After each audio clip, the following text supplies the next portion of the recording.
There it is. There we go. It's always something with the technology. Sometimes the microphone is muted, sometimes it's not muted.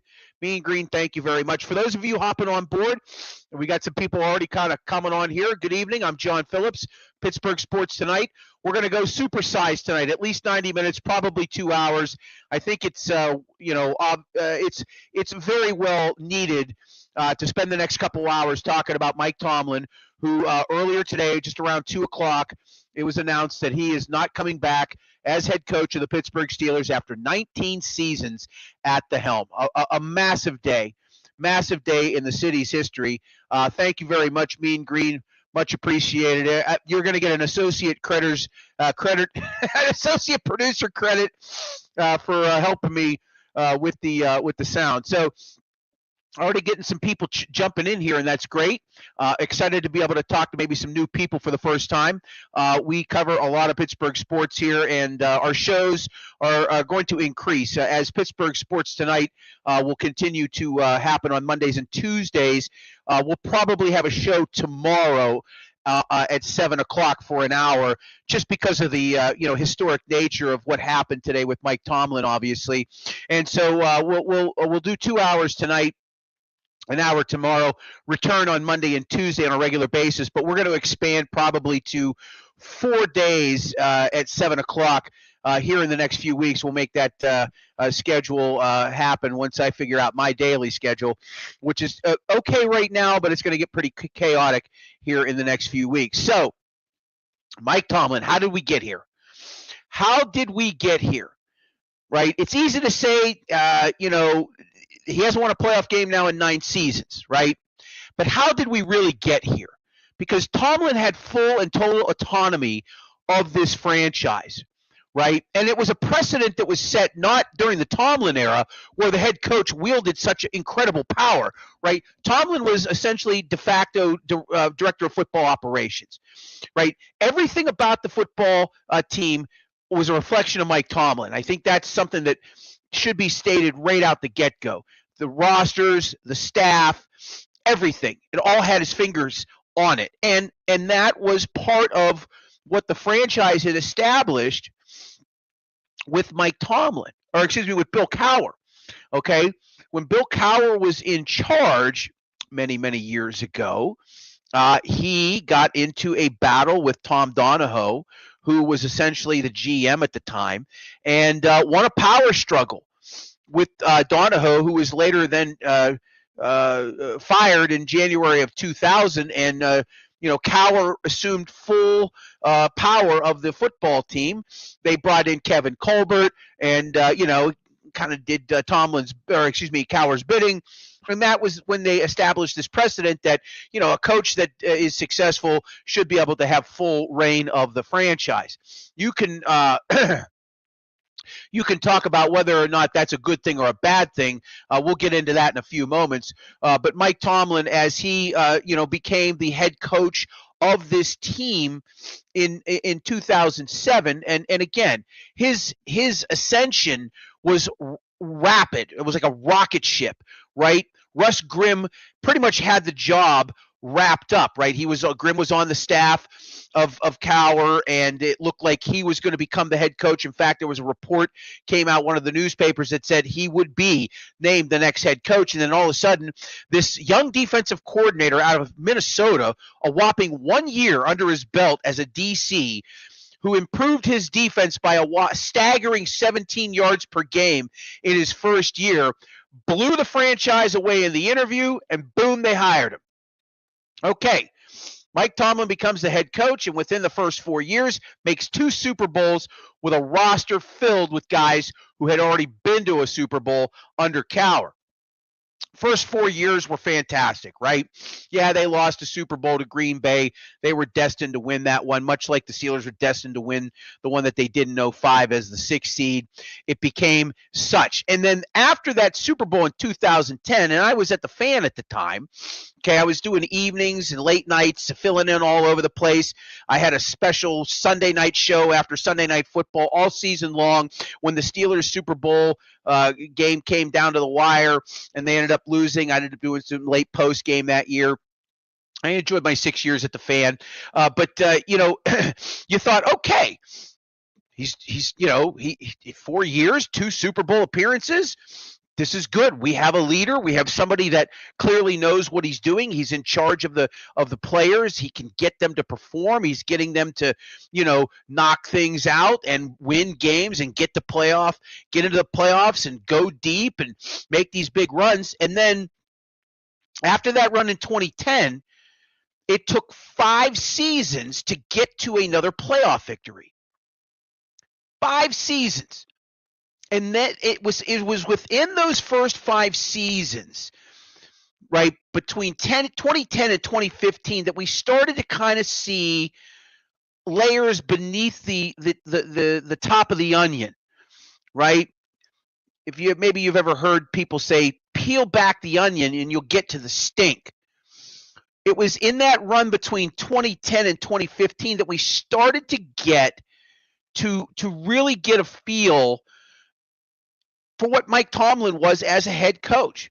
We started to see some kinks in the armor, okay? And Mean Green will get to who could replace Mike Tomlin a little bit later on in the show. I have some thoughts on that for sure. So here we are between 2010 and 2015. If you remember the 2011 season, that was the Tim Tebow incident, right? That was when Tim Tebow, threw the pass to Demaryius Thomas, the 80-yard touchdown. I think it was on the first play or second play of overtime. And, of course, the Steelers, who had a much better record than the Broncos, they won a very weak AFC West. They, of course, knocked the Steelers out of the playoffs that year. Well, it would go on and on, would it not? Like in 2012, 2013, no playoff appearances. Right? 2014, they get to the playoffs and they get knocked out. And then finally in 2015, they get a playoff victory. Okay? They get a playoff victory. And then in 2016, they make a run to the AFC Championship game. So, again, it took a little longer, gets back to the conference championship game. They, of course, go to New England and get blown out. Then the wheels kind of come off, do they not? The wheels kind of come off of Mike Tomlin. So after losing to Denver in 2011 and as I mentioned, in 2011 they go through 2 seasons of 8-8. They don't make the playoffs. They lose to the Ravens in a wild card in 14. Denver in the divisional in 15. They won a home playoff game that year, and then of course that was the last home win against the Miami Dolphins. And then, of course, the 2017 season was where they had that great record of 13-3, right? So, they come off the AFC Championship loss. They go 13-3, but they don't get the number 1 seed. And who do they face in the divisional? The Jacksonville Jaguars. They face the Jaguars, and they get pummeled. They get pummeled at home. And that's when people started to really take notice when it came to Mike Tomlin and what exactly, were his warts, if you will, as a head coach. Issues with clock management, issues with sub 500 teams, issues with, challenges. When to use a timeout, when not to use a timeout. These things started to kind of, creep up on a regular basis through the course of a season. And by 2017, okay, a lot was expected out of that team. A lot was expected out of that team. They won 13 games. That was the Jesse James, did not complete the catch against New England, right? That was the season when that went down. So, Tomlin, of course, suffers under this. Then after the divisional loss, they go 2 years without making the playoffs. Okay, they go 2 years without making the playoffs at 9-6-1 and 8-8. And then the bad run of playoff games really start to put the wheels in motion here on the back end of the Mike Tomlin era. The COVID loss to Cleveland at home where they get just blown out. Then they go to Kansas City where they were, tied after a quarter and then took a lead about 5 minutes into the second quarter on that strip Patrick Mahomes, and then T.J. Watt picked it up and ran it in for a touchdown. Then they got boat raced by Kansas City from that point on. They missed the playoffs in 22 with a 9-8 record, and then three straight playoff appearances that all end in wild card losses, blowouts at that. The Buffalo Bills game, Baltimore, and then last night. Call it what you want. They were only down by one at the half, and at the end of the third quarter, it was 10-6. But the way things just kind of unraveled in the fourth quarter, the way it did was kind of the undoing here. And Mike Tomlin had enough. He had heard enough, and I think he has had enough. And no coach is immune. No coach is immune to hearing the noise outside the building. And it became very evident in that Bills loss at home when they got just trampled by Buffalo on the ground, right? Setting a stadium record for an opponent rushing the football on them, right? And then, of course, the booing of Renegade. They didn't even play Renegade last night in the fourth quarter. That just shows you something, right? What does that tell you? And then, of course, the fact that they just get blown out at home. Worst playoff loss in Steelers history. Worst home playoff loss in Steelers history. Ties Schottenheimer's record of 9 one-and-dones, right? Sets a record or ties a record for most losses by 20 or more. All of these dubious distinctions, right? 5 straight losses to teams of sub 500 records with 8 or more losses than wins. That only one other coach has ever done that. That happened earlier this year in that loss to Cleveland a few weeks ago. The sub 500 losses, games in New York, games in Oakland, right? Games against these teams in the division, Cincinnati or Cleveland for that matter. Las Vegas is in there somewhere too. The Oakland Raiders, Las Vegas Raiders, they're in there too. It all just kept building and building and building. And Mike Tomlin apparently today, according to reports, was in that building at 5:30 this morning. And I think within the first couple hours, a decision came down. And here's why. This morning, I had to get up super early. I had to put some people to work downtown Pittsburgh because that's what I do. I help people. I put people to work. And my good friend John Murgis, professional sports gambler for 40-plus years, connected guy, right? Did numbers for the mob in Chicago many years ago. He's retired now, lives in Florida, lives a pretty quiet and nice normal life as he's in retirement. I'm in my car and I stopped to go get some gas. And this is about 7:30 this morning, and I open up X, and here's what I see from John Murgis. And I'm pumping gas and I'm reading this. This is at 7. He put this out on X at 7:20 a.m. this morning. You can follow him on X at Murgis John. Early word out of Pittsburgh headquarters indicating Mike Tomlin will be fired today. Okay, well, he stepped down. More on that in a moment. Aaron Rodgers is going to retire. Losing 7 playoff games in a row didn't help Tomlin. Paying Rodgers $20 million, and if you go and you look at the real numbers of the contract that Aaron Rodgers signed with incentives about 19.5, paying Rodgers $20 million for the season was ridiculous. Soon, Adam Schefter, and here's the part that really later hit me at 2:00 when the story all finally came out. Soon, Adam Schefter will wake up to confirm. And again, look at the timestamp, 7:20 a.m. My man John Murgis is tweeting this. I was like, oh my God. and I wanted to text him early enough because obviously he was up. And I don't even know if I sent him a text that early. I might have. Now that I think about it, I'm actually going to go back because he's going to be on the show here in about 15 minutes. And I'm trying to figure out, so this morning, it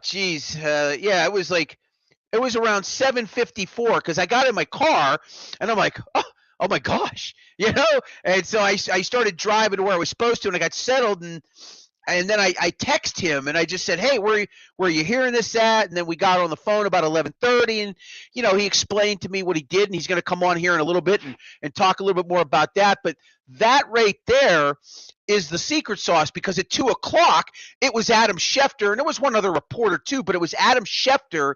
His initial report was the one that broke the story that Mike Tomlin was stepping away. So I thought that was interesting, and that's how my morning started, seeing that. And John's been on X for a period of time now.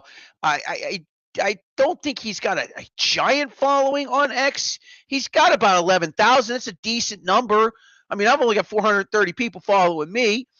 John's got 11,000 people following him on his X account, and that was a pretty big deal. That was a pretty big deal. And John's not a reporter, but John knows people.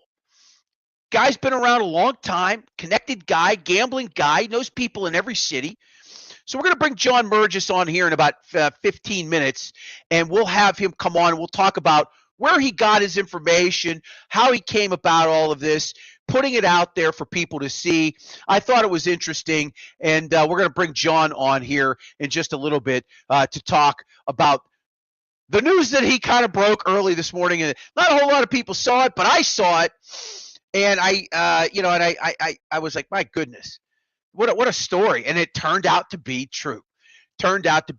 Okay, if you have comments, if you're on our X page, if you're watching us on our YouTube channel, if you're just joining us for the first time, welcome to Pittsburgh Sports Tonight. My name is John Phillips. We do all kinds of shows here on our little channel here. We are expanding the programming. We have shows 4 nights a week. On Mondays and Tuesdays, it's Pittsburgh Sports Tonight. On Wednesdays at 8 o'clock, it's the Pittsburgh Sports Desk. On Thursdays, we do a weekly show called Gridiron Weekly. Those are both hosted by Bill Akins, and I am going to be bringing the Pittsburgh Sports Tonight to people 4 nights a week here real soon, in the next few weeks. We're going to do more programming as the spring unfolds. We've got some big announcements coming down the pike. I anticipate us doing some more. I anticipate us doing pregame shows for baseball. I anticipate doing shows extensively for the NFL draft, and I think 2026 is going to be a big year for us. I really want to continue to grow the programming that we're doing. I think there's definitely space for us, and hopefully you'll continue to enjoy us and come back and like and subscribe to all of our social media sites, please, especially YouTube. I want to build our YouTube channel up. If you're already on X, thank you very much. If you're just checking us out for the first time, give us a follow. We try to provide daily content. I'm a one-man band with some other guys that are helping out, but we will get there. We will continue to build. I bring daily commentary. I write articles on our Facebook page, provide content for TikTok, X, YouTube, and Facebook as well. We like doing the live stuff. I'm a live guy. I've always been that way, mostly because of my background in radio and television. Okay, been around long enough in this market, and I've covered, I covered Cowher during his career. I was there at the beginning of his career. I was at Cowher's first scrimmage in Edinburgh, University of Pennsylvania in the summer of 1992. Me, Sam Nover, who else was there? All the guys from Channel 4 were up there. I caught the end of the tenure of Chuck Noll. I was in college at the time. But I was there for Cowher's very first practices and scrimmages. I used to work at the flagship over on Ardmore Boulevard back in the early mid-'90s. I produced Steelers football and covered games, and later did evenings when the station went all sports. So, I've been around quite a long time. And have done television, worked at Channel 11 with John Fedko and Sam Nover for many years, as my wife is trying to call me right now. But this is a historic day. Historic day in the city of Pittsburgh. Mike Tomlin stepping down. Now, how did that all happen this morning? I have to believe, and again, I'm speculating, and we have a lot of people that, and I've heard Paul say, hey, he's been thinking about this for a few weeks now. Mike Oste kind of said the same thing. I think that this morning, if he got in as early as he did, I think last night there were probably some conversations with Art Rooney, and then this morning where I think, Is the extension going to be settled? Am I going to get an extension? Perhaps. I think that might have played some sort of role in this final decision. The team has made it clear that it was his decision, but like Bill Cowher stepping down, Bill Cowher wanted more money. Dan Rooney said no. Bill Cowher stepped down. Right? Chuck Noll went through a couple of rough seasons in 90 and 91, and Dan Rooney came in and said, "You're stepping down." I have to believe Tomlin, it certainly had to be on Tomlin's mind. I don't deny that one bit. I don't deny that Mike Tomlin has been probably weighing this for the last few weeks, especially since the Bills loss, right? I'm certain of that. What I think might have helped this is that I think maybe Art Rooney told him that the extension was not going to come, and that made this an easy final choice for Mike Tomlin, right? For him to step down and walk away, I think there was something there. I think that we all can agree that the team wasn't going to wait until March, the March deadline, to extend Tomlin. We've speculated about it for weeks now. Logical thought in this process leads you to think that conversation had to have happened somewhere between the end of the game last night and after the press conferences and the players got all taken care of and the media got out and the players left. If Tomlin was around to talk to Rooney at that point in time and said, "I'll be back in a few hours," goes home, comes back at 5:30 in the morning, ownership is there. They probably sit down and talk because John Merge is tweeting this at 7:20 a.m. Within those 2 hours, something had to have been worked out at that point in time. That's why I'm excited to have John on here in a few minutes. He'll jump on. We'll try to, gauge when he got this information this morning before 7:20 and how this all kind of played out. I'm kind of curious to hear what he had to say. And I think that is a plausible scenario, a plausible scenario in all of this for Tomlin to make this decision, possibly hinged on whether or not this team was going to extend him. My 2 cents. I can't think of anything else other than that, right? Because Tomlin had it pretty good here, but obviously the last 9 seasons, and especially the last 3, the way they have unplayed, and you can go back to the Kenny Pickett selection as maybe being the final nail in a coffin for Tomlin because they reached, right? Ben retired. They had no quarterback, right? They had Mason Rudolph, but clearly Tomlin wasn't, even though Tomlin drafted him, Tomlin didn't really care for him much, didn't believe in him. So they reach out and they get Kenny Pickett, right? They bring Pickett in. They bring Mitch Trubisky in. He's got his good buddy, Matt Canada, calling plays. What a total disaster that was. An absolute abomination, quite frankly. Just that whole scenario just unraveled in front of our eyes for 2 years, right? You draft Pickett, you bring Trubisky in, you draft Pickett, you start Trubisky, then you throw Pickett in. He's got this goofball as an offensive coordinator who had no business having that job, trying to, take him through his rookie year. I don't know how they managed to even make the playoffs the way they did in that season of 23. So, they missed the playoffs in 22. They go to the playoffs in 23. They get rid of Canada along the way. Rudolph, Pickett gets hurt. Rudolph comes in. Then supposedly Pickett is okay to play against the Seattle Seahawks, and he's like, if I'm not starting, I want to be, I want to be third string. I don't want to, be second string. Like that was that whole scenario. Obviously the rose had come off the bloom had come off the rose at that point in time, right? A total disaster, all under Mike Tomlin.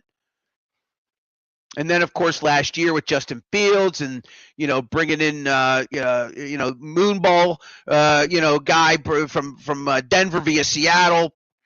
I'm obviously forgetting his name for some reason right now, but point is that it's been an utter train wreck under Tomlin getting a head coach, Russell Wilson. Thank you, Russell Wilson. So they bring Rodgers in this year. We really, what were they? No clear path after last year's debacle when they just they took a kid who was 4-2 and they were trying to figure out whether or not they wanted to try to ride this Justin Fields kid, and then they just switch gears to Russell Wilson. It was just a wreck. It was a wreck, and I'm not celebrating Tomlin's demise here. Okay, I'm not celebrating like some people are. I know fans are celebrating. Okay, fine. There's some in the media that have celebrated this. Okay, fine. How can you not respect what Mike Tomlin did? 19 years, never a losing season. I know it became repetition to say it, and it became, almost a cliche, right? Because they weren't getting any success, right? In the last 15 years, 3 playoff wins in 2 seasons of those 15. I mean, wrap your head around that. I was digging on research today to find out. I was trying to figure out what head coach prior to Tomlin had gone the longest. Coaches that have won a Super Bowl. 35 coaches have won a Super Bowl, by the way, in the game's history. 35. And what I was looking at today was how many of those coaches that won a Super Bowl, how long did it take before they either quit or got fired in terms of how many years they went without a playoff win? And the closest I could find I looked up about 17 of them. I was like about halfway there, was Tom Landry. He went 6 years without a playoff win before he got fired by Jerry Jones. Before that, it was Hank Stram at 5. And his last playoff win was Super Bowl 4. Eventually, the Chiefs fired him. Tomlin went 9 years. He went 8 seasons prior to this year. And I can't, I'm looking I'll finish the research tomorrow to find who it is. I'm sure it's Tomlin. That he got that long is stunning. And it speaks volumes to the stubbornness of the Rooney family, who's just unwilling to let coaches go. All right? I mean, again, why did Cowher step away? Because he wanted more money, and Dan Rooney said no. Why did Noel retire? Because Dan Rooney said it was time for him to retire, right? That's why I sit here and say I think there's a possibility that this morning win, and John Burgess is going to join us here in a few seconds. That's why I say there's a plausible case to be made that Art Rooney came in and said, your extension is not happening, and thus facilitating Tomlin stepping down. Okay, call it whatever you want. I'm not saying it's a firing, but I'm saying there's precedent with the Rooneys on how they've handled coaching changes in the past, how it's portrayed, and how it actually happens. Okay, let's see if we can get John in here. I know he is with family tonight, and he is making some time for us. We won't keep him too long. He is in the dark, but he sees the light. It's John Burgess. I apologize. It's Taco Tuesday at my daughter's house, so I had to do this with my cell phone. Can you see me okay? You're good. I can see you, John. How's your health? How you feeling, my friend?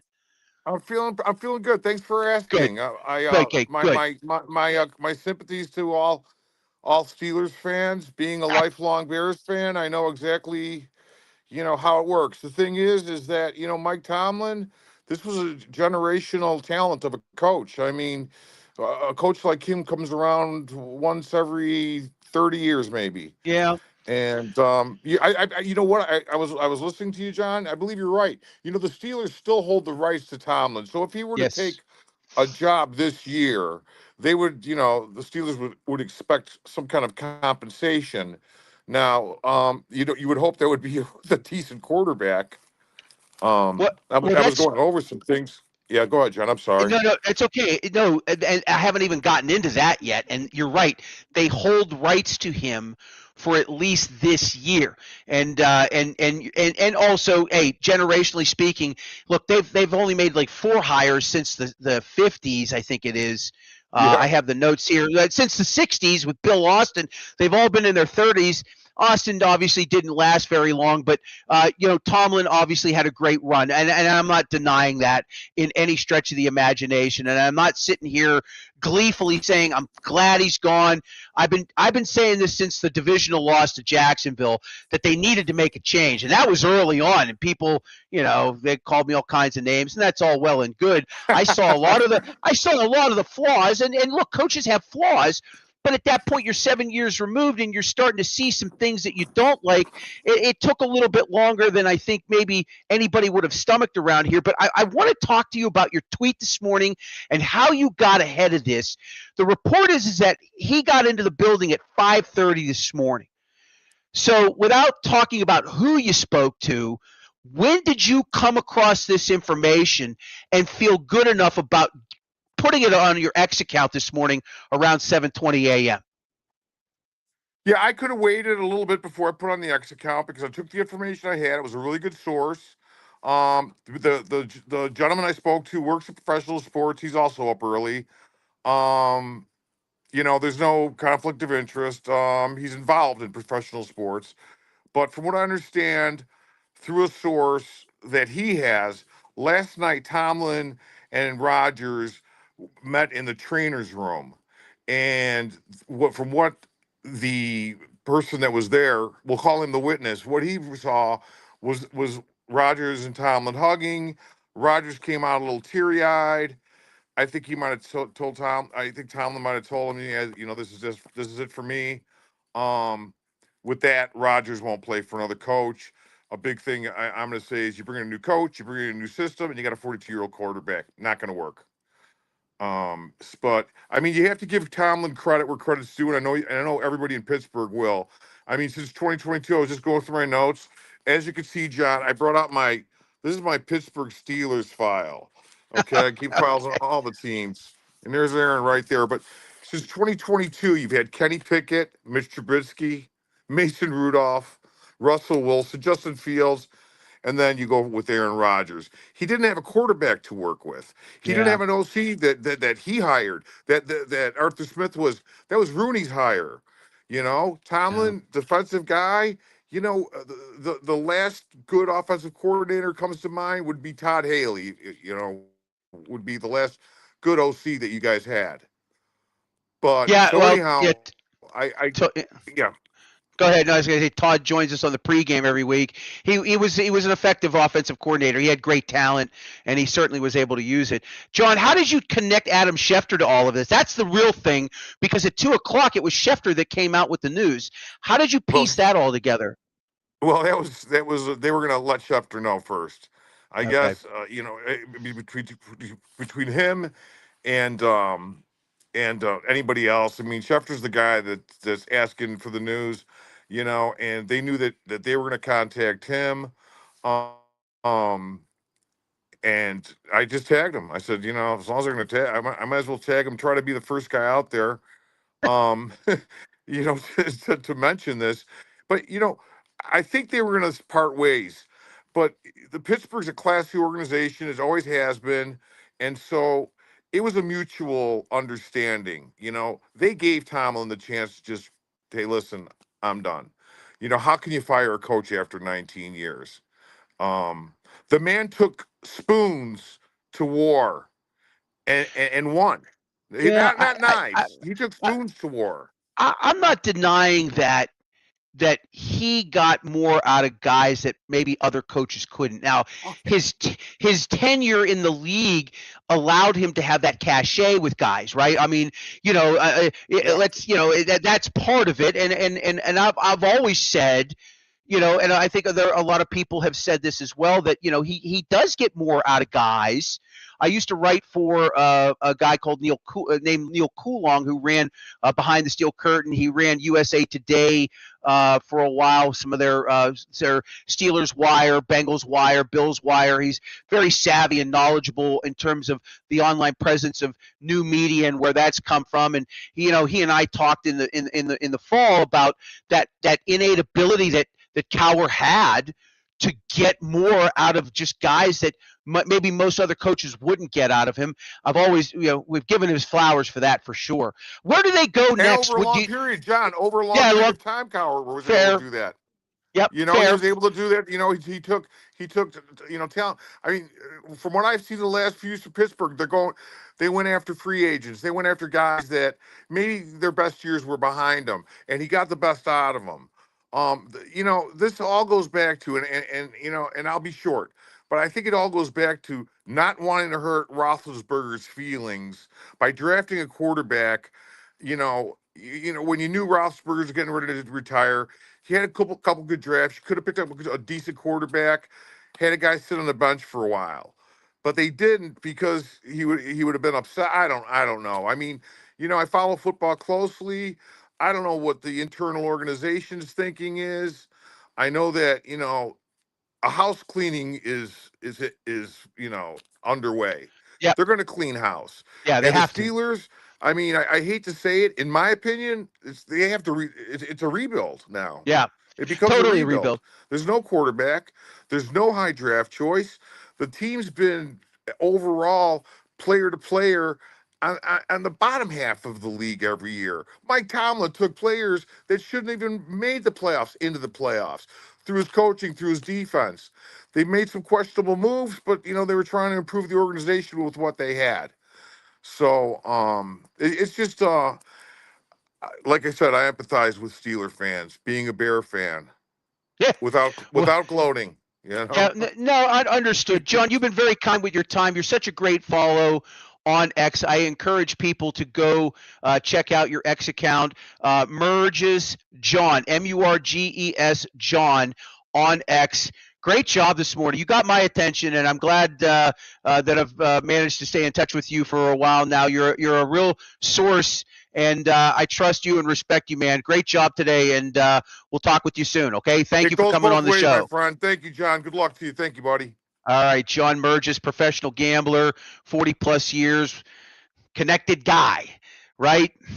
And I'm telling you, I saw that. It stopped me in my tracks today, and it got the wheels going. And by 2 o'clock, not only was he well, he wasn't right about the firing, but and again, that's semantics. Again, the message is it was Mike Tomlin's decision. That's all well and good. We've kind of recanted how Cowher's tenure ended and Chuck Noll's tenure ended under resignations or retirements, and really wasn't the case. We can speculate about that all we want. But again, Mike Tomlin, 19 years, what more can be said about, his tenure? It was successful. At the end of the day, to be able to have more wins than losses in every single season is unmatched by any coach in the history of the National Football League. He's top 10 in all-time wins, right? Again, take away the 400 winning percentage in the playoffs, take away the fact that he only won a playoff game in 4 of 19 years, the dubious streaks that were matched last night. Successful coach, no question about it. First ballot Hall of Famer if he never steps foot on a sideline again, and in 5 years' time he is eligible for Canton. They'll make a bust of Mike Tomlin for sure. All right, Pittsburgh Sports Tonight rolls on. A supersized edition brought to us in part by Arch Masonry and Restoration. Yes, Arch Masonry and Restoration is hiring bricklayers and block layers, concrete finishers, even labor help. 412-564-5733 or visit archmasonryinc.com to learn more about Arch. Okay, without further ado, I'm producing the show myself tonight, so bear with me, folks. Here is a man that needs no introduction. Jerry DePaula, longtime writer, the voice of reason with Steel City Sunday. And he is a voice. You are a voice of reason. I try to be. I wanted to text you earlier and just say thank you for your, and maybe that's, your 30 plus years of covering sports, and you were, trained journalist, writer, and having worked for a few writers in my lifetime, especially the hammer that I worked under and Bruce Kyden, as somebody that was just the ultimate wordsmith. Yeah. Right. Wordsmith in short, but the thought process, like how your mind works, right? How you see things, right? And I'm always mindful of that, and especially as I've gotten older in the last 10, 15 years, I'm very mindful of how other people think and what their perspective is, because not everybody shares the same vision, right? How they look at something. Sure, yeah. And so, when we have and folks that are just tuning in, there's about I have about 7 or 8 of us on a group chat in text, and all season long, that's how I've been communicating. And we talk during the games, we talk during the week, big news happens, something happens, we chit chat about things, and it's not uncommon with people around the world. I mean, everybody has their own little group chats that they are involved in. But for our show on Steel City Sunday, Jerry has been very level-headed about things, and today, you were very clear about your thoughts after, I shared my opinion about a few things, and, you were really, I just thought your voice of reason in terms of looking at, you said that, you talked about, how this team was going to come to a conclusion quickly once the season end regarding the option.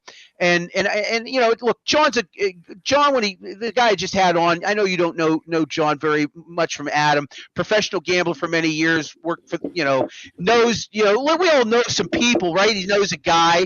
But when I saw that this morning, it kind of stunned me, and especially the Schefter thing. And then at 2:00, with the way it all went down as Schefter was reporting it, I thought it was interesting, and which led me to speculate, and correct me if I'm wrong, right? And I wasn't there to cover Noel at the end. I was in college studying to be a journalist and a reporter and a broadcaster, and I was there for Cowher. I was there for Cowher at the beginning, and I covered him for a period of time, both early on and towards the end of his career. The Rooneys handled those two departures the same way, right? It was a public decision that Noel was going to retire. Dan Rooney said, "You're done." We later come to find out, and I don't know if you know that or not, or if you've heard that or not. It was done in a respectful way. Right. It was done in a respect. Right. Dan basically said, right. Yeah, right. Okay. And the second time when it came to Cowher, he wanted more money, and Dan said no. And so Bill steps down, and there was TV and make even more money. Yeah, and he went to TV and even made more money. And I remember the famous quote, about somebody said something about looking like he was burned out, and he said, "Do I look like I'm burned out?" Right? There was that comment. Yeah, right. So the Rooneys have a precedent. For those of us that have worked in media, we understand how they operate. Is it plausible? And I think it is, that somewhere within the last few weeks, and especially leading up to this game and right after, between the time he got to the report is from Brooke Pryor, he got to the stadium at 5:30 this morning. We're talking about Mike Tomlin. He got to the stadium about 5:30 this morning. Somewhere between that time and either right after the game or shortly after he arrived, is it plausible that conversation came up between he and Art, and that it's plausible that Art said can't extend you, right? And then and according to Paul Zeiss, right, he's been thinking about this for weeks. Who wouldn't after what happened at the Bills game, and the fans let him know, right? No human can escape it. As much as they try to block it out, you can't escape that, right? And it's been building for some time now, obviously, right? It's been building for some time now. So this isn't just a new thing.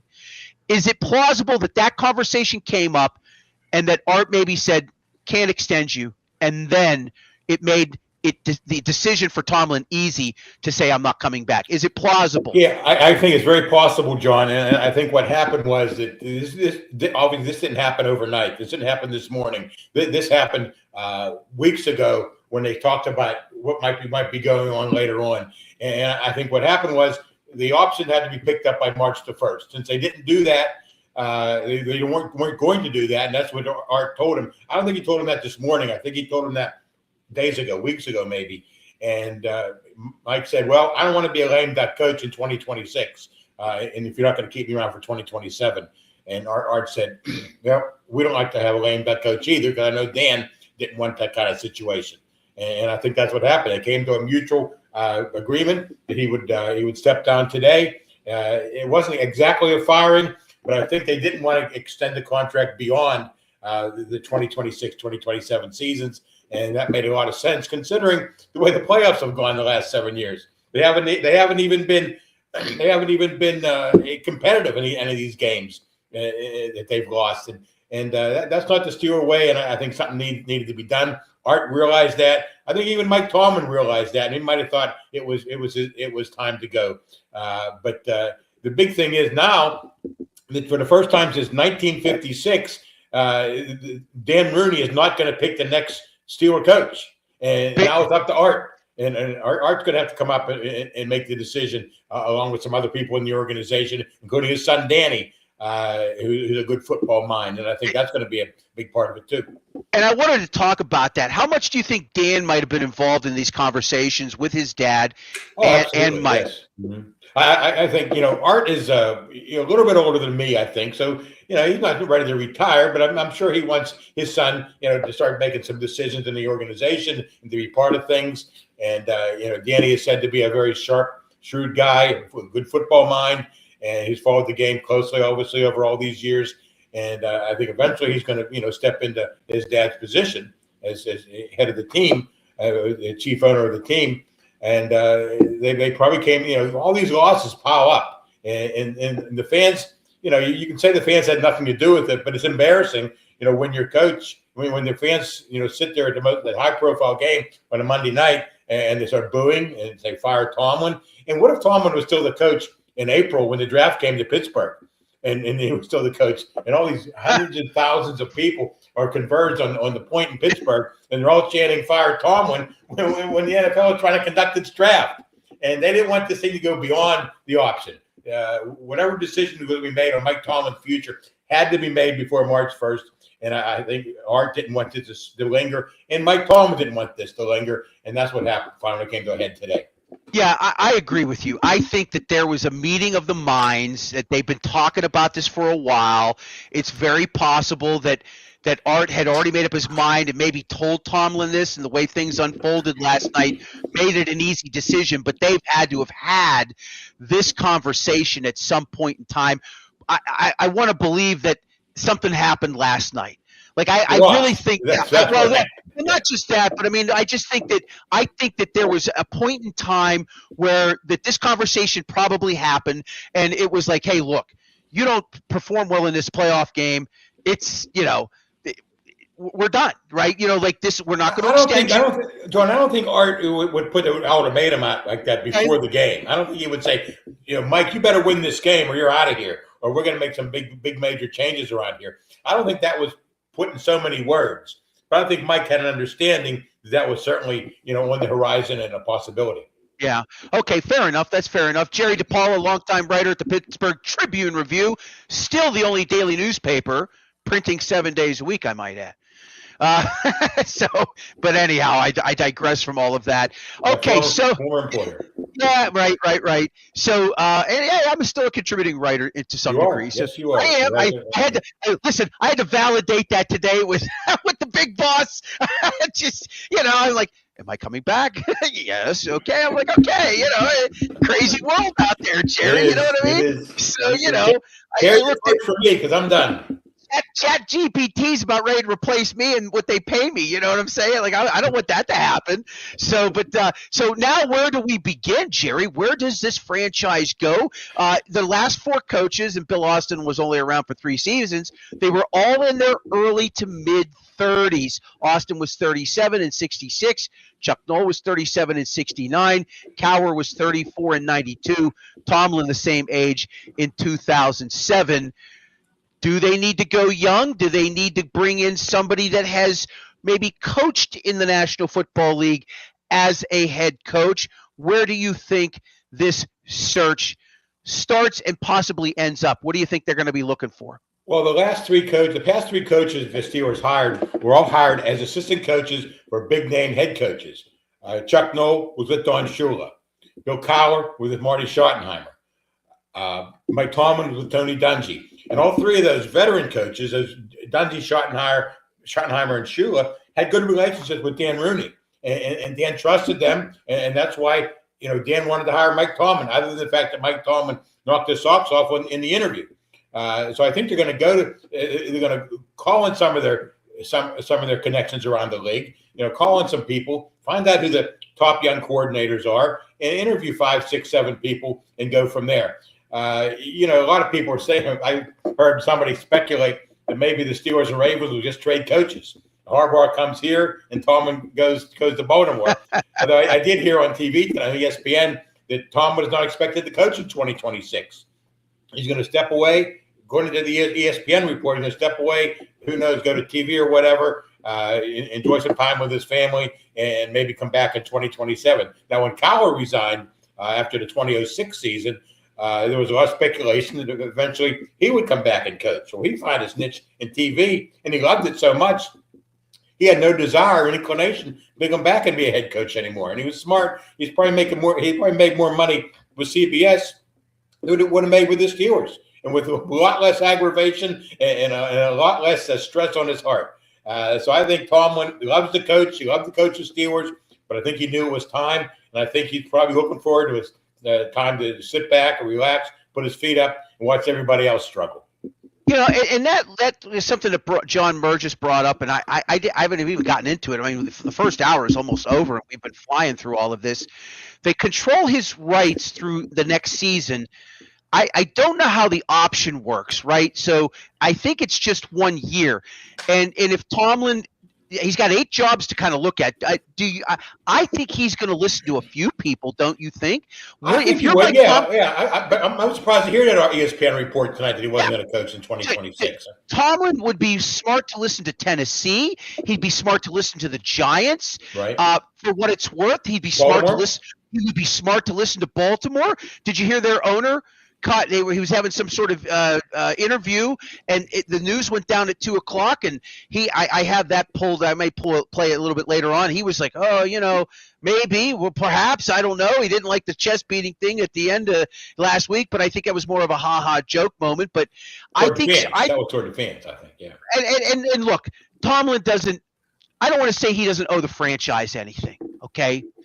But certainly he was plucked out of thin air and put in a really, really good position to win early on. He inherited a roster with 12 starters from the 2005 Super Bowl win, right? He inherited a coaching staff that was intact, that was, is skilled and leadership and experience. Dick LeBeau. That was a big. He had Dick LeBeau, right? Yep. So he had all I'm not saying that is out there for him, and I'm not saying that even next year that's going to be out there for him.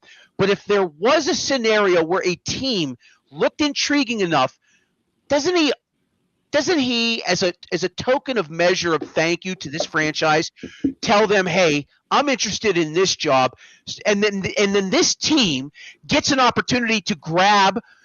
I'm going to use the word. They're going to grab maybe another number 1 pick and maybe a second or a third round pick next year. They get something for him because he does have value. Mike Tomlin has tremendous value to him, right? He's going to get snapped up. Okay, fine. Maybe if it's not this year, next year. But wouldn't that be like his way of almost payback for the 19 years? Because quite frankly, how many coaches go 9 years without winning a playoff game and survive, right? It was Landry went 6, right? He went 6 before he got canned. Now, slightly different scenario with Jerry Jones, right? But he went to 6 or 7 Super Bowls, right? He won 2, and he went to like 5 or 6 more on top of that, right? Tomlin went to 2 in his first 4, and then the last 15 years have just been a blank canvas. He had a lot of leeway here that most coaches aren't afforded in this league, sir. Well, now that they've announced that he's stepping down and they put out a news release that he's not going to coach anymore, do they still own his rights? And could they call somebody up tomorrow morning and say, we still have Mike Tomlin's rights. We'll trade those rights to you for so-and-so draft pick or whatever. Can they still do that now? I'm not sure they can they? Well, I'm sure they're legal. I'm sure within the next 24 to 48 hours, Ray Fittipaldo, Jerry Dulac, right, Adamski, somebody over there, what's his name over at Steelers now, Alan Saunders, right, the guys that have been following this team for a long time. I'm sure they're getting to the bottom of all of that, and right. I'm sure by maybe if not tonight, by tomorrow, we'll have a better understanding of what the legal matter is regarding his contract, him stepping down, right? Because Sean Payton, stepped down from New Orleans, but he didn't. Second round draft pick for him, didn't they? Right. The Broncos were like, hey, we'd like to talk to him, and but he didn't step down first, did he? He didn't step down before that. I'm not sure the sequence there. So, hold on a second here. It's so funny because he was one of the coaches that I did actually research this on. Hold on a second here. Sean Payton. Let me see this here. Sean Payton. Won Super Bowl 40. He won Super Bowl 44, fourth season as head coach. Last playoff win was 2020. He retired after the 21 season. He returned to coach for a while. Yeah. Well, he retired because of health, right, in 2021. But he was under contract to the Saints, and then Denver approached them. They got some draft picks figured out, and he started coaching again in 2022. So he retired, but he was still legally bound to the Saints. And I don't know the semantics of it all, right? Like, I'm not that deep in the weeds. Is Mike Tomlin still legally bound to the Steelers? I would think yes. I mean, I'll ask Paul. Maybe Paul knows. Maybe Paul's talked to one of his colleagues. I don't know. But I would think he still has some sort of he's legally bound. He just can't say, I'm retiring. Oh, I'm now the coach of the Las Vegas Raiders. You know what I mean? I just can't see it being that simple, right? Or coaches would do it all the time. I'm stepping down 2 days later. I'm the new head coach and got $10 million more a year of this team. Legally, that could happen, but would the Raiders have to send a draft pick to the Steelers for that to happen? I was just using them as an example. He's not going to anything. Yeah. Right. I don't think he would take the Las Vegas Raiders job. I don't think he'd take Arizona. I don't think he's looking into Cleveland. Right. He might look in. Atlanta, Miami, maybe. Atlanta for sure. Right. Atlanta, Dome. Okay. Miami. How can you be? What's not a decent roster? Yeah. Right. And what's not to like about the weather down in Florida? I mean, let's just be honest. I mean, having lived down south for a period of time, and I hate every moment I step outside and it's 3 degrees out, Jerry DePaula. But, I mean, there's some jobs out there that I think he's going to have an interest in, and I think we're going to see something over the next.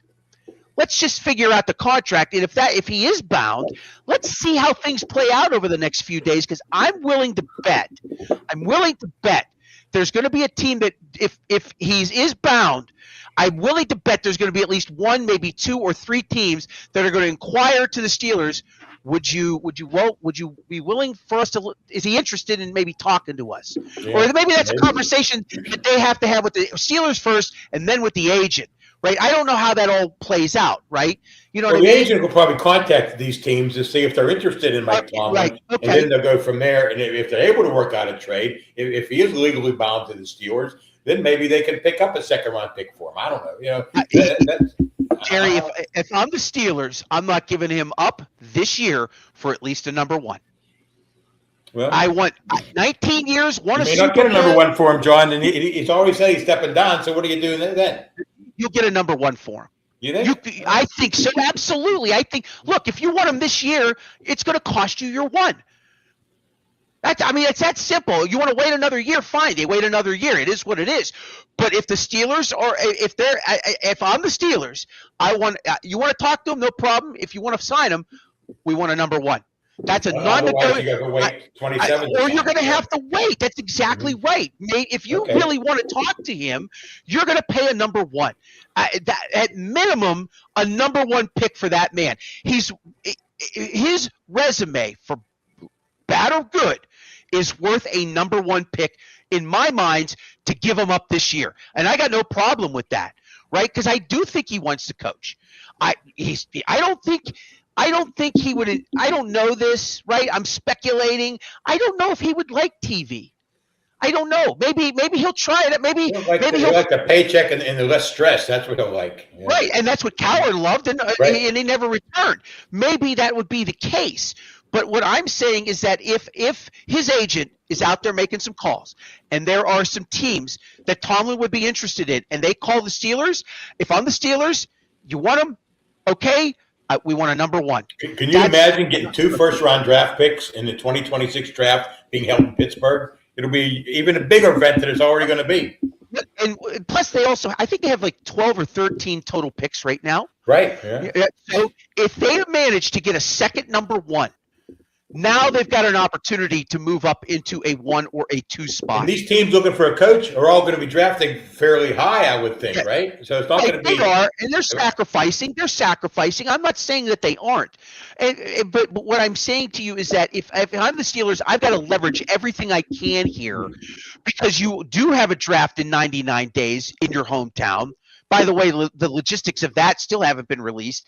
I don't know how that's going to work out. Like, where are they going to put 600,000-700,000 people at? It's going to be crazy. I'm going to watch it from my couch, John. I'm not going anywhere near downtown Pittsburgh then. I'm going to be in your front yard selling parking for $50 a spot.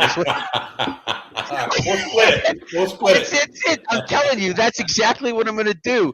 I'm telling you right now, that's my move if I'm the Steelers. Because I'm see what happens. certain of it. Jerry DePaula, you're so gracious with your time. I appreciate you.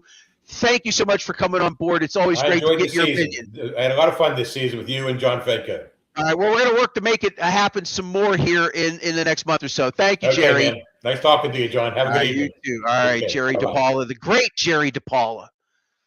The great Jerry DePaula. As I've said, this has been a vanity project for me, more or less, because I used to work with Jerry years ago. We called high school football games on Clear Channel Radio, AM 970. Working with John Fedko at Channel 11. Worked with Zeiss over at the Fan for 6 years. It's nice to be able to have this little bit of an audience. It's nice. We got about 150 of you hanging out on our X page and on our YouTube channel and a few other places. Thanks for joining us this evening. My name is John Phillips. This is Pittsburgh Sports Tonight. We're on Mondays and Tuesday nights at 7 o'clock. We will be expanding to 4 nights a week by the end of the month. By the end of the month, we'll get to 4 nights a week. We're going to have coverage of the NFL draft for you. Okay, we're going to have that. We'll get our team together, and we'll have 4 nights of coverage. But we've got shows during the week in the evening times at 8 o'clock on Wednesdays and Thursdays. You can check out my X channel at Steel City Sunday. Go check out our YouTube channel as well. And please, please, please give us a follow over there. Ethan is king. I appreciate you spending time with us countless hours, Ethan. We hope to entertain you folks. Mean Green checking in, saying the Steelers have hit the mark on the first 3 head coaches. Now they need to hit the mark on this 4th head coach. Yeah, well, again, one thing that this franchise has now, again, Dan Rooney, this is all under Dan Rooney, right? We don't have Dan Rooney, but we've got this new generation of Rooneys that are coming through, right? Art's, again, Art was a lawyer who inherited the family business and has been, in charge for 20 plus years. But, obviously Mike Tomlin has taken the helm and has piloted the football operations side of things. I think, on the other side, there's people in place to keep the mechanisms going with the league and all of the things that they have to be compliant with. I'm not saying that Art's a figurehead, but, as far as day to day, I don't know how much Art's actually been doing for quite some time, and that's okay. Kudos to him. Who are they going to get? Let's talk about that before we get Paul Zeiss in here. Paul will be joining us in about 5 or 10 minutes.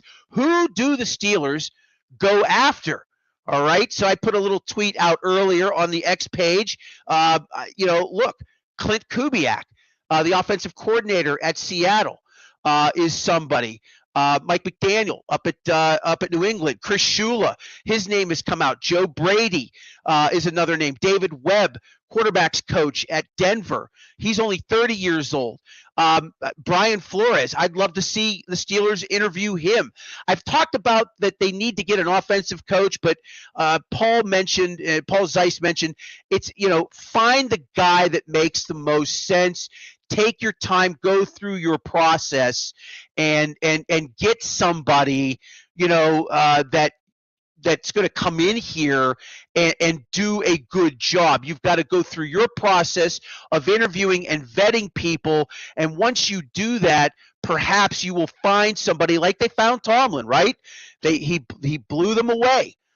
Right? That was the story. He blew them away, and therefore they hired him. They didn't give the job to Russ Grimm, who everybody thought, and by all accounts, there were reports that he was going to get the job, and he ended up not getting the job. So, there's that to keep in mind. So you've got to go through the process of vetting your people, who you want to get, who you want to bring in. And when you can do that properly, you can maybe find yourself a pretty good head coach that's going to, it's going to take a little cleaning up, people. It's going to take a lot of cleaning hype. She's not. She'll tell you firsthand she isn't, Karen. It's a matter of just getting 8 or 10 candidates in here and conducting initial interviews over the phone, right? Whatever the Steelers' process is, 8 to 10 people minimum, at least. I'd love to see them interview a dozen people. I don't know if I necessarily want Mike McCarthy to come back in here. What about Kevin Stefanski? I might consider Stefanski. I consider Stefanski over McCarthy. But whoever they bring in here, folks, and I'll be curious as to who you think Todd Haley is getting some love as the coach should. I think I offended him earlier in our little group text. It was not my intention. Look, he did an effective job as coordinator here, right? But ultimately at the end of the day, they couldn't get over the hump. And it just goes to the head coach. It goes to the top. It just always does. You can blame coordinators all you want, right? Ultimately, a coach makes those hiring choices. So, at the end of the day, whoever they decide to bring in here, whatever the process is that the Steelers are going to go through, it will be thorough.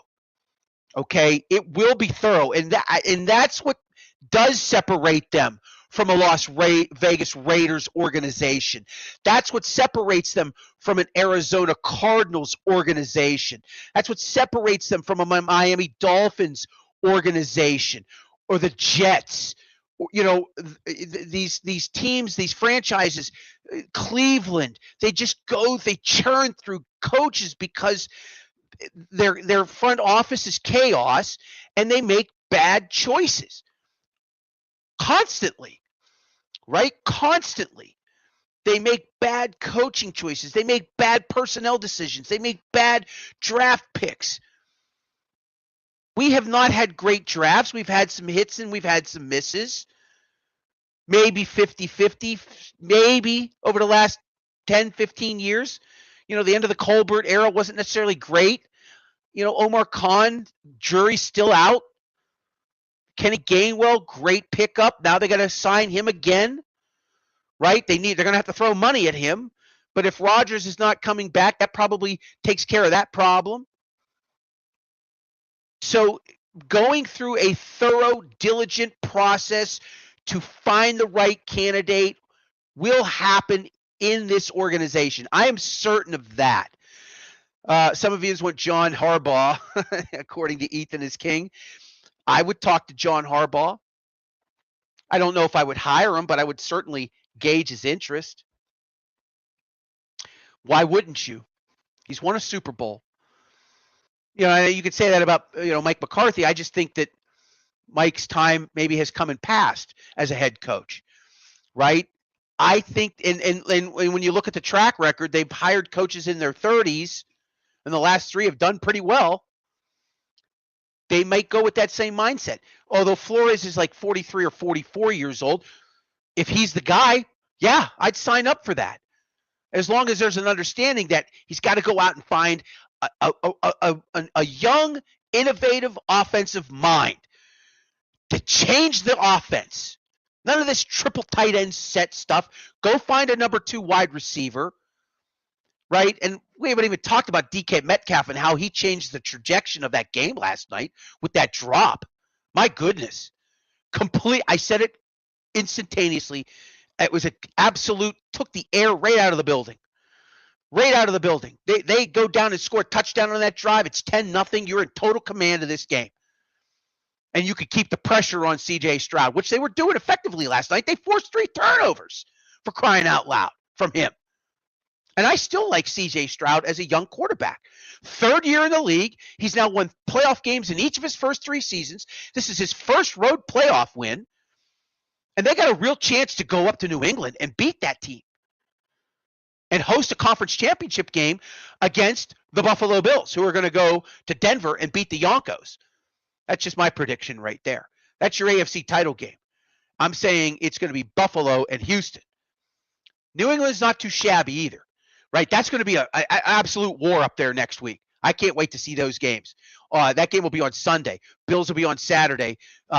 The Patriots and Texans is going to be at Donnybrook on Sunday. I mean, I'm going to strap myself in for that one, have myself a couple of, cold waters and a couple sodas. And we're going to strap in for 3.5 hours and watch those two teams just beat the tar out of one another. Should be a really good football game. Drop a comment if you would like. If you're on X, we're welcome to your comments on Facebook and also on YouTube as well. Imagine all of this. We just promoted Art Smith. No, they're going to gut the entire coaching staff. Whoever's coming in is going to bring in an entire staff, new staff. The coaches have gotten their last check here in Pittsburgh. I can pretty much assure you of that. I don't know if anybody will be retained. I don't think anybody will be retained, and nor should they, quite frankly. Terrell Austin, no. I think Art Smith, that is done. I think he's trying to interview or will be interviewing for the Tennessee position. Hey, best of luck to you, Art. It's the run has come to an end here in Pittsburgh for Mike Tomlin. 19 years. What a day. What an absolute day. Just a stunner. And, if you could feel the palpable tension building through the course of the morning, just listening to the fan early this morning and then, with Starkey. And then I had Andrew and Chris on. I tried to check out Mark's show for a few minutes, Mark Madden, just to kind of, gauge. I know Madden's gloating, Pony's relieved, Mueller somewhat relieved, I guess. It was long overdue. You're right. I get the sentiment. I've been trumpeting the horn for years, right? I've been saying it since 2017 when I was running for Behind the Steel Curtain. After the Jacksonville loss, I should have pulled that article up. That article, man, that thing did like obscene amount of traffic in 2017 when they lost that game. It had like 1,000 comments on it, and it was getting shared like crazy. And, people were calling me nuts and all kinds of other things, which is fine, right? I saw the writing on the wall years ago. And it just got worse and worse and worse. And again, Tomlin's record, Tomlin's, success, all of that is well documented, and the laurels and the flowers are deserved, right? I'm not celebrating him leaving today. What I am grateful for is that this franchise is now going to get a chance to reset itself. They're going to get a chance to reset themselves, and they have been in a rut for a decade plus under Mike Tomlin. I'm sorry, right? The fallacy of 2016 and getting to the conference championship game only to get the brakes beaten off of you in New England was just, it was hard. Not to mention the fact that your last playoff win consisted of 6 field goals. They didn't even score a touchdown against Kansas City. They managed to win that game somehow with 6 field goals by Chris Boswell. Okay, if we get Paul Zeiss in here shortly, we'll take him. If not, I'm going to take us till about 8:30 tonight and then wrap up. Again, any of your comments are welcome. Marcus Freeman, Ethan is king, has already made it clear that he is not taking any NFL jobs. That he made that statement. It was either him or Notre Dame put that statement out today, and he's going to have a press conference tomorrow apparently, probably to re-clarify that. But he made that clear today. He's not going to the NFL. He's not going to the NFL. And I think we've seen it's very rare that a coach leaves college and is successful in the NFL, right? Jimmy Johnson is maybe the biggest example of that, right? You could say Barry Switzer, but he inherited Jimmy's team and won Super Bowl 30, right? He was only there for 4 years as well. Jimmy's probably the most successful, and Pete Carroll. All right, Pete left USC, went to Seattle, and won a Super Bowl there. So those two guys, were able to transition. And Pete had been in the NFL prior, of course, coached the Jets back in the 90s, and then he left and eventually went to USC. There might have been a stop in between there somewhere else, but there have been a handful of coaches that have left the college game and have gone on to be successful in the NFL, but you can count them literally on one hand. Who do you want to see the Steelers bring in here for an interview? You can leave your comments below. Paul Zeiss will be joining us here just for a few minutes. I don't want to take Paul very long. I know he's had a very long day. We'll bring Mr. Zeiss in here. Good evening, sir. How are you? I'm very good, my man. How are you doing? Has any team in the NFL fired their head coach and hired Mike Tomlin since 2:00 by any chance today? No, and I think, it seems to me, John, the word seems to be, if you read the tea leaves, that he's probably going to sit out for a year and do TV. That this is him stepping away, maybe even just stepping away from coaching. Now, I don't believe that he's a Bill Cowher type. I don't think he's going to go to TV and stay. But one of the contrasts and one of the biggest things, the differences between Cowher and Tomlin. Cowher, are we there? I like to give you. I'm producing now, and I like it when the guest is just kind of like front and center. But please go ahead. I mean, it's just one of those things where I would tell you, Cowher was a guy who never was, and I was just trying to get this so we're streaming it live to my Twitter feed. But anyway, thank you. Cowher was a guy that was never the first in the office and never the last to leave. In other words, he wasn't lazy, but he wasn't one of these coaches that slept in his office. He wasn't one of these guys that was, there. If his daughters had, basketball games, he was there. He, had hobbies. He's an avid golfer. He's into the music scene and all that other stuff. There's a lot that he liked to do. And so I think when he got out, and of course his wife was, going through cancer, but when he got out, he got a taste of life, living life, spending time with your kids and your family and all that kind of stuff. And I think that he was like, I can make a lot of money doing this, and I only got to do it a few days a week, right? From 16, 17, 18 days a month, weeks a year, or whatever it is. You know what? I kind of like my life. I like Sunday after the game, I don't gotta go watch film. I don't gotta go, start planning for the next game. Right. I don't gotta go do all this stuff. So to me, I look at it like that, and I just say, man, it is really important to know your lifestyle. And like I said, Cowher was a golfer. He's a golfer. He likes to do a lot of stuff. Tomlin doesn't really have any hobbies. He's not a guy that really does a whole lot outside of football. He's a football guy. And he loves the art of being in a room watching film. He loves the art of putting together game plans. He loves the idea of, putting together a team, that is, going to go out, and he loves the competitive aspect of it.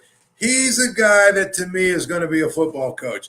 Probably, I'll be shocked if he coaches this year. No, never. I had somebody call me and say that, there's a chance, that Atlanta is going to try and talk to him. Well, that's fine. But my point is, he's a guy that can pick his job. Yeah, he's going to be able. He doesn't have to take a bad job. Doesn't have to take a job that doesn't have a quarterback. Doesn't have to, So. And also, I think he's stepping away because I think, he's got some things that he's just got going on in his life that he's just trying to, sort of sometimes you got to step back and take care of stuff. So, I don't think he'll be coaching another team this year, if you're asking me that. I honestly think he'll do the TV thing for a year. Look, Sean Payton stepped away because of health reasons, right? And then after a year, presumably better, and wanted to get back into the game. For Tomlin, if it's about just stepping back and taking care of some business, personal or otherwise, understandable, right? He's earned that right after 19 years. And again, I've been after him just about anybody else because of the lack of success in the postseason. His record speaks for itself. His Super Bowl victories, the 2 championship marches that he made to try and win a Lombardi, speak for themselves. You know, the fact that players, he did get more out of guys, right, that maybe other coaches wouldn't have gotten out of him. All of that speaks to what he still has and is tangible. And there are teams out there that would probably like to have a shot at that. I still want to think that if there is a scenario where there is a team that in his mind, and this could be in a few weeks, it could be in a month, that he says to his agent, I might be interested in talking to them. Right.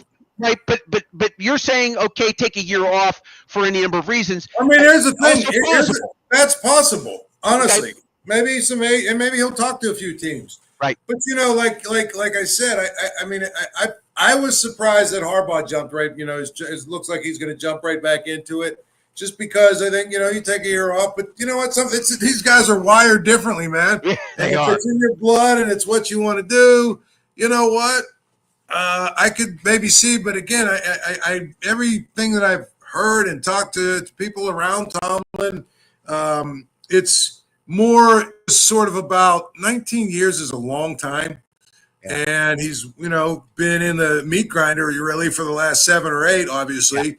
Yeah. And, you know, his kids are in a different stage of life now. And there's just a lot going on where he might just basically say, you know what, I'm going to sit out a year, do TV, collect whatever the check is that you get for TV. Now, the interesting thing is I think even if he sits out a year, the Steelers still own his rights, I think. So they would have to work out a trade, which they obviously would be able to do that. But it would be interesting to see what a team would be willing to give for Mike Tomlin. Well, that's the question, and I talked to Jerry about this in terms of speculation. A number one is a non-negotiable, right? Like that's absolute. If I'm the Steelers and you're willing to let teams talk with him. The other question I wanted to ask you: have we determined when he becomes absolutely free and clear, and the Steelers no longer have his rights? I think 2 years. Okay, I think so he's got 2 years on his deals. Yeah, I think that's what he has. So the option does trigger in this scenario then. Is that correct? I guess that's what we're saying, right? Because so the Steelers are actually in a pretty good position, even though they have the draft this year and they have all these picks, and presumably, hey, look, if you could get somebody, if he likes somebody and the team can get, you know, a 1 and maybe a 3 or something, they have an arsenal of draft picks that they can go into in April and say, you know, package up a whole bunch, and now they're picking 1 or 2 or something like that, and now you got a chance to take. If the draft class quarterback-wise isn't as good, now you've got a marquee name at the first in the first 2 that, okay, if we had one of these 2, we can start to rebuild. But if they own the rights to Tomlin for 2 years, in a good position, especially if he does the year off and does want to come back at that point in time because he feels recharged, the Steelers still have an opportunity to get compensation for him. That's certainly a bonus, I think, for the franchise. And not that he owes them anything, Paul. He does not owe the Steelers that, but it's a consolation prize if somebody does want to take him over the next 2 seasons. Well, again, yeah, I mean, you always have to see exactly what it is that, you know, you're going to get for him, right? Yep. And you're going to get something for him. That's the biggest thing. No matter what you think, I mean, you know, we sit here in, you know, Pittsburgh, and we've been watching this show up close and personal for 6, 7, 8, 9 years now, right? Yeah. But I would be willing to bet that the thought process around the league on Mike Tomlin is much different than it is here. So, you know, to me, what did they get for John Gruden? They got, what, 2 first-round picks, I think, or something? Yes, absolutely, they did. The point is, you know, if you can get 2 firsts and a third or a fourth, you know, you take those. And, you know, one of the things that's probably not been talked about enough, John, is the attractiveness of this job. Okay. Right. And I think one of the things that I'll tell you is that they need, and I'm talking about Omar and Andy Weidel and, you know, the whole group, they need to sit down in the next few days and write down or put together what their specific strategy is to address the quarterback job. What is your, do you have a, we don't need necessarily a name, but if I'm a coach coming to interview with you and I say, okay, I'm going to take this job and my options are going to be Will Howard and Mason Rudolph. You know what I'm saying? Right. So, yeah, you're right. So they basically have to figure out a way where they say, okay, here's the better way to do it. Here's what we're going to do. We're looking at, maybe trading up. We're looking at doing this. We're doing this. We're trying to do all these things, right? This is our plan. Because then they have a much better chance, I think, they have a much better chance of going out and getting a coach. Now, they're going to get a coach because they're the Steelers. Right. But I'm just telling you, you've got to, really dive in. And you've really got to be able to sell the idea that the job you have right now is the job that you want. I agree. That's a great, and they have done it traditionally in a thorough way, right? Like I said this earlier, right? They're not the Raiders, they're not Arizona, they're not Miami, they're not Cleveland, who go through these cycles every couple of years. This team, I will say that, and I believe that this will be the case in this particular hire. They will take their time. They will go through a regimented process. Here's a list of, they probably have a list of 20 candidates, right? We want to make calls on these people. We want to ask these questions, right? There, whatever their process is, has been successful for them. And I'm sure that they're going to continue to follow that in this particular case. Anybody in particular you'd like to see them bring in, Paul, before I know you've had a long day. One more question. Anybody you want to see them bring in? We can talk about this for a few minutes. Okay. I think, unless you got to go, No. I've heard, a couple of names thrown around. There's always because it's Pittsburgh, we have to have the Pittsburgh guy, Mike McCarthy, and just. Right. But here's the thing: the other guy name I've heard, was Jeff Hafley. Obviously, has ties to Wani and Pitt. When the last 3 or 4 years, when I would tell people that I think the Steelers probably need to move on from Mike Tomlin, the number one response would always be, well, he'll get a job in the next 30 seconds. And then the number two response is, well, who are you going to get to hire? Who are you going to get that's better? Who's out there that's better? You're not getting Andy Reid, yada, yada. Okay. Right. Do you know what my answer is always? Do you know who the Steelers need to go get? A young Mike Tomlin. There you go. Because at the end of the day, John, and you followed as close as anybody, and you always have, right? Yes. If I'd have given you a piece of paper when Bill Cowher retired and say, write down the 10 names you'd like to see here, right?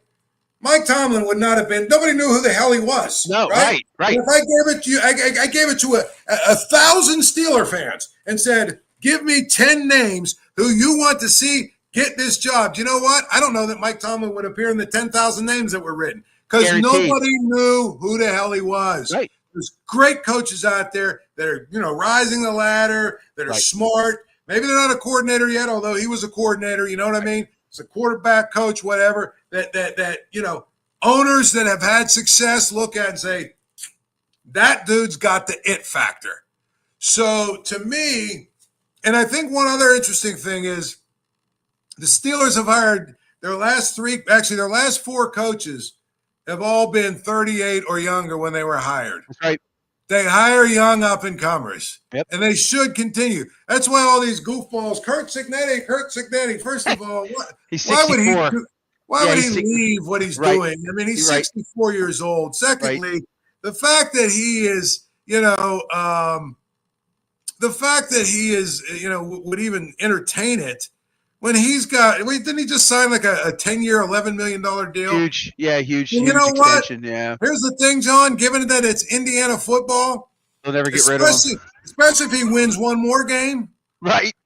He could go 6-6. It's the rest of his career, and they're still building a statue to him. Yeah, right. You know Absolutely, it would. He's got job security. He's a guy that's worked his way there. Why would he take this job? These are all John, I hope we do more of these videos because these are always my favorite discussions. When people want to throw names out there, who should this and who would, I always just like to say, okay, let's logically talk this through.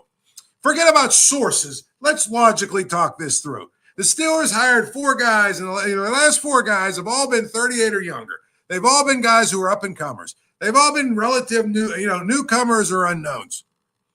Now they're going to hire a 64-year-old college coach. I mean, come on, man. So to me, I just think, John, I've heard some, there's a couple of coordinators, I guess, in Seattle. There's, one of, I guess, San Francisco's coordinator. There's, I read all these names and they all just sort of run together. But to me, when they hired Mike Tomlin, nobody knew who the hell he was. And really, nobody knew anything about him. Right. But guess what? He came, he blew them away in their interviews, and they said, this guy's got the it factor. So to me, I think the idea that you can't replace Mike Tomlin is ridiculous because you know what? Probably said the same thing when Bill Cowher retired. Probably said the same thing when Chuck Noll retired. Now, I will say this, John. This job is not as good as the job Mike Tomlin inherited. Right. It is. Okay. You're right. It's not as good as the job that even Bill Cowher inherited in some ways. Bill Cowher didn't inherit quite what Mike Tomlin did, but at the end of the day, if you think about it, I mean, Mike Tomlin is somebody who I think came out of nowhere and was really just really smart. He's obviously dynamic in his delivery and everything else, and he blew them away. So the Steelers will be able to hire somebody. Again, this offseason is a couple of things, John. Number one, figure out the quarterback spot, not another patchwork guy that you're going to bring in for 10 days, for 1 year or whatever. Okay? Number two, what are you doing with Watt, Hayward, and some of the other old guys? What are you doing? Right. Number three, right, who's your number 2 receiver? Number 4, who's your coach and 2 coordinators? Yep. So this is a big offseason for the Steelers because, I look at it, what the Penguins did, and they finally fired, or moved on from Mike Sullivan, however you want to say it. And they basically said, we're going to hire a guy who's good at developing young players. Maybe, we don't know if he's going to actually win NHL games, and he's done a good job doing that, but we're going to hire a guy. We're going to hire a guy whose specialty is players that look like our players. He's able to work with them and get them better. That's what you want to do. So to me, the Steelers have to figure out what they want to be. Do they want to continue to be the 9-10 win team that never wins in the playoffs and just sort of floats above mediocrity, or do they want better? Do they want more than that? And if they want more than that, they might have to commit to less than that. Because guess what? I always say to the people who say, well, the Steelers, pride themselves. They haven't had a non-loser. They've had haven't had a non-winning season since 2003. Okay, and what happened? They ended up with Ben Roethlisberger. Pretty sure I'd take that trade every time. Every time, absolutely.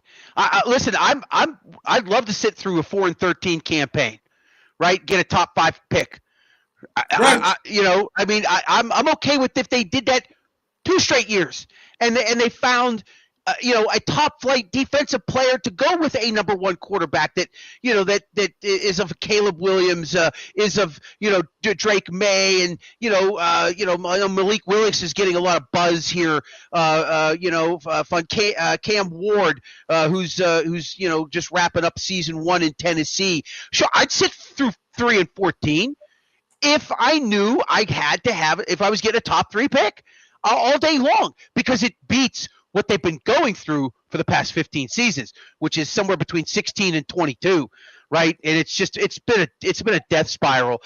Just a couple more minutes with Paul Zeiss before we let him go. I know most of us woke up today and, the wrath was coming, and who knows? I mean, this was a little bit out of left field. I know you're a little closer to the pulse than I am, but ultimately the decision, were you shocked at 2:00 today? Were you surprised? Well, again, I would tell you this. I don't necessarily think I was shocked. Okay. And the reason why was I thought last night, if you were at the stadium, there was sort of an aura of this is the end. You know what I mean? And again, I mean, I've talked to a number of people over the course of the last 2 or 3 weeks who basically said he is a guy who right now is just, again, got some things spinning and got some stuff in his life and kind of feels like it's time. So, you know, as I said last night on my post-game show, you know, with the Post-Gazette, I said very clearly, he's going to walk. If he's going to not be the coach next year, it's because he's going to walk away. You know, and he did. I mean, I know there's all kinds of conspiracies, and you know, maybe he sat down too with with Art Rooney, and he kind of found out and realized, boy, you know what, he's going to ask me to do a lot. And I don't know that I want to go through all these changes to try and make this work. You know what I mean? Yeah. There's a lot of things like that happen. I mean, Harbaugh basically was fired. But again, Harbaugh was given the option, change your staff, right? Right. Change 100%. your staff. And if you change your staff, we'll give you 1 more year. And he said, I don't want to do that. And again, I'm sure part of that was, I've been here 18 years, man. You know? Yeah. We've won a Super Bowl. We've had a lot of success. We've done a lot of things. I mean, if you don't trust me by now, you don't trust me. So maybe I need to go somewhere else. Maybe I need to change the scenery. That's what happens there. Hey, just out of curiosity, I'm just kind of reading a few posts on X here. It looks like you're right. He is under contract through 27. Sean Payton, when he stepped away from the job in New Orleans, Denver paid a first-round and a second-round pick for him. So, yeah, there is precedent, and because he's under contract through 27, if somebody wants to talk to him, there's opportunity there for the Steelers to gain compensation.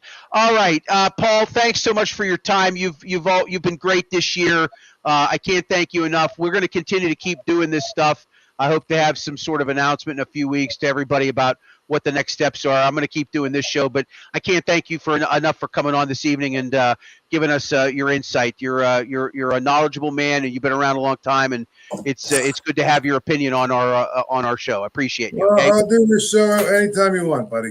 All right, thanks, Paul. Thank you. I Appreciate it. Paul Zeiss of the Pittsburgh Post-Gazette, one of the good guys. And I'm not kidding when I say that. I've known Paul a long time. And there's just so many good people in this business. There's some bad people in this business. A lot of them are the suits that run things. But in terms of actual people that churn out content, that report, that, you know, and Paul does other things now as well. But just a solid guy. Paul knows his stuff inside and out, and I trust his opinion. And if you're watching us for the first time, if you're joining us via his X account, we are Steel City Sunday. This is Pittsburgh Sports Tonight. My name is John Phillips. We are here on Mondays and Tuesdays at 7 o'clock. Mondays and Tuesdays at 7 o'clock. We will be moving to 4 nights a week here by the end of the month. I'm excited to be able to do this again for people, just to get reaction from folks that are, sports fans, right? I've spent, off and on in my career talking sports on radio, television, at Channel 11 with John Fedko, doing a phone zone for a number of years. I'm just happy to be back doing this. I'm really happy to be back doing this kind of stuff, even if it's just for an hour a night, a few nights a week. We're going to build our channel. And as I showed you earlier, look, if you're on X right now and you are on YouTube, go give us a follow. I would love to get us to 500 people by baseball season. We're at like 106 or 107 followers on our YouTube channel. Take 30 seconds if you're jumping on here over on Paul's X page, and there's a bunch of you over there.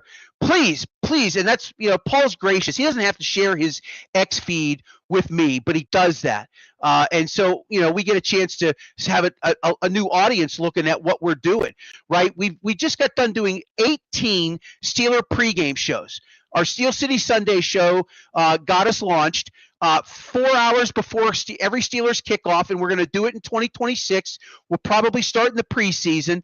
We will do 4 hours of live coverage in the fall. It'll be a pregame show only, and we may actually jump into calling the games while they're broadcasting. I'm thinking about how this is all going to work out. We'll see, but I would love it if some of you would give us a follow over on our YouTube channel. All of the social media sites are at Steel City Sunday, but if you are on YouTube and you check out shorts, and I know you're watching poker videos and probably hentai, whatever, and you've got whatever you like to watch, over maybe it's Canadian curling or something. You've got a channel that you really just dig. Go check us out on YouTube. Please give us a follow over there, like and subscribe. I can't say that enough. It helps us out as we are just getting this endeavor out, and I want to pour more time into all of this, and it helps when we have sponsors. I showed the graphic earlier. North Park Lounge, Richland, Hilltop Event Center got us started, right? They gave us the funding that we needed for me to pay for guys like Paul Zeiss, John Fedko. If you're just joining us, John Fedko joining us in our pregame, Jerry DePaula, a regular, Mike Oste, managing editor of West Virginia Sports Now, which is part of the Pittsburgh Sports Now family of websites. We had an NFL insider from SiriusXM's NFL Radio on every single week. Zig Fracassi joins us every single week. Todd Haley came on. Todd worked for free. He didn't have to, but he did.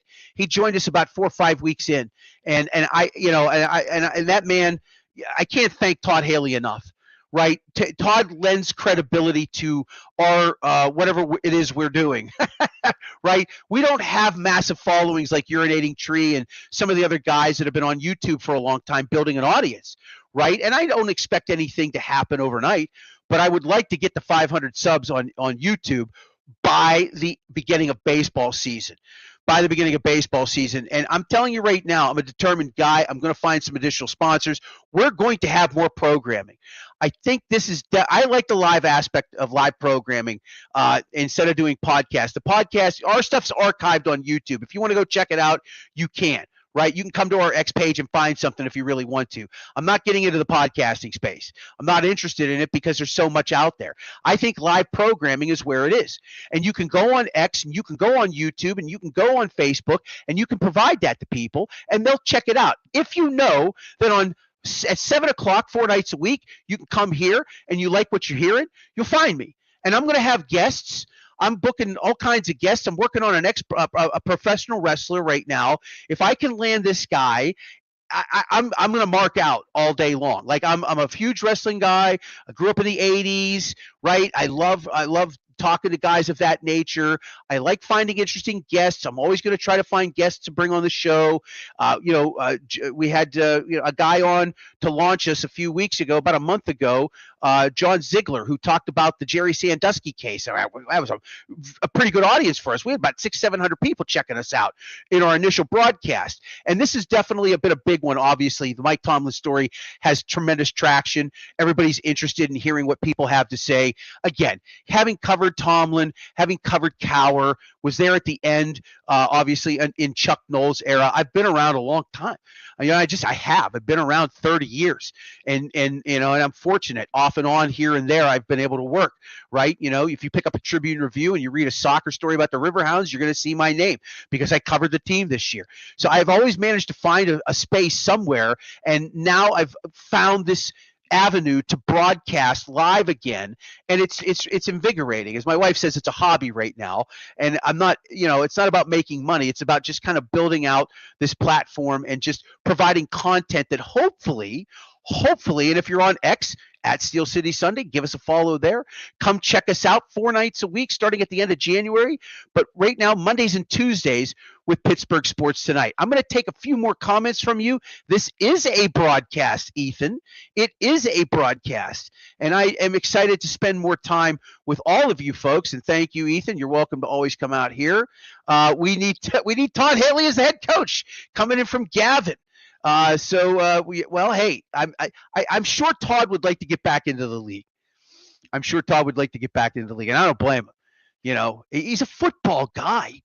You know, his dad growing up around it. I mean, you know, I'm sure that would be something that would excite him if he had an opportunity to do that again. All right, folks, I'm going to wrap this up here in the next few minutes. I don't know what the future holds, but I will tell you this: brighter days are ahead. Okay, I'm happy that Mike Tomlin made a decision that was good for him. If he was upset at how the fans have reacted, don't take it personal, Mike. Don't take it personal, because a fan base of this caliber wants a winner. And that's not to say that you weren't. You just weren't winning playoff games. You just weren't winning playoff games. And every coach has a life cycle. And 19 years is the exception to the rule, Mike Tomlin. Be proud of the work you did, okay? For good or for bad, for better or for worse, whatever the last 9 seasons have been, whatever the last 15 seasons have been, take solace in the fact that you are one of the greatest coaches in the history of the National Football League. I've given you your flowers a few times this year, and I'm willing to do that because it's warranted, okay? Your time just ran out here. Whatever it was that you were doing over the last 9 seasons was not working, Mike.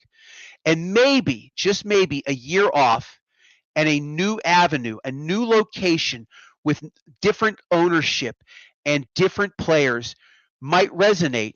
And you may find that spark again and find that formula again that leads you to great success and back to trying to win a Lombardi trophy. And I don't have any ill will against Mike Tomlin, and I've always said that his coaching ability is on display every week when he can get the best out of his teams in situations where his back's against the wall, right? We could talk about all the bad stuff, but ultimately these teams have been very marginal and probably should not have won 9 or 10 games, and probably should have not made the playoffs or won a division title here and there. And that's a testament to Mike Tomlin. It is a testament to Mike Tomlin, and I am just saying right now, Mike Tomlin, I wish you the best of luck. I really think that you will find another avenue. I think that we are going to find a new head coach.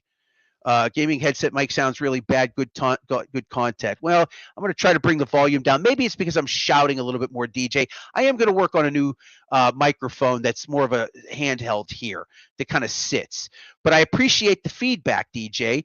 It is something that I do think about. I think about the quality of the broadcasts, and I am working on that sort of thing. I've, in the fall or in the summertime when I started trying to put this idea together, I talked to a production company up in Wexford. I'm going to revisit with them. One thing about me, folks, okay? One thing about me, I will do it right? I wanted to get on the air and prove that we could do this, and we have done that. The next step is to improve the quality of the broadcast overall, the aesthetics, and continue to bring you great content. All right, my daughter's walking in. My wife is walking in. That means you want to come over and say hi to 1,200 people right now watching this? My wife says hello. She says, don't turn this into a hobby, turn this into a regular thing. I want to thank everybody for paying me a few minutes here on the broadcast. And I can't thank everybody enough. I can't thank Paul enough for sharing our content on his X page. It means a great deal because there's 1,200 of you kind of checking us out right now. I want to continue to talk, but I think we're going to wrap this up for the evening. I'll be back here tomorrow at 7 o'clock. I'm going to try to have a few more guests. We'll talk a little bit more tomorrow. It'll only be an hour as we will have an 8 p.m. show tomorrow at 8 o'clock here on the channel. It is our weekly Wednesday broadcast of Pittsburgh Sports Desk. That's Bill Aiken's show. You can check him out on this channel tomorrow night at 8 o'clock. But I'm going to come back tomorrow evening at 7 p.m. with another edition of Pittsburgh Sports Tonight. I want to thank Jerry DePaula. I want to thank John Murgis, who had the story first this morning on his X page. Go follow Murgis John on X at 7:20 a.m. He tweeted this out. And he got Adam Schefter right on top of all of that. John Murgis, everybody. I mean, what a guy. Down there in South Florida, retired, tweets it out at 7:20. Hey, Tomlin's done. And Adam Schefter will tell you about it later today. And sure enough, he was absolutely right. Okay. Pay attention to It's a Wrap Sports. It's a Wrap Sports is the reason why we're able to broadcast. I can't thank Maddie B enough for letting me go an extra 50 minutes tonight. It's a Wrap Sports handles all of our content and programming tonight at 9 o'clock. If you like Philadelphia news, obviously they're making news over there with the end of their season. The Final Word with Maddie B, 5 nights a week at 9 o'clock. That'll be just a few minutes away here on the It's a Wrap Sports Network. All right. See you, everybody. I appreciate everything. Thanks for tuning in. This has been Pittsburgh Sports Tonight. We will talk with you tomorrow at 7 p.m. here on Pittsburgh Sports Tonight. Until then, we'll see you mañana.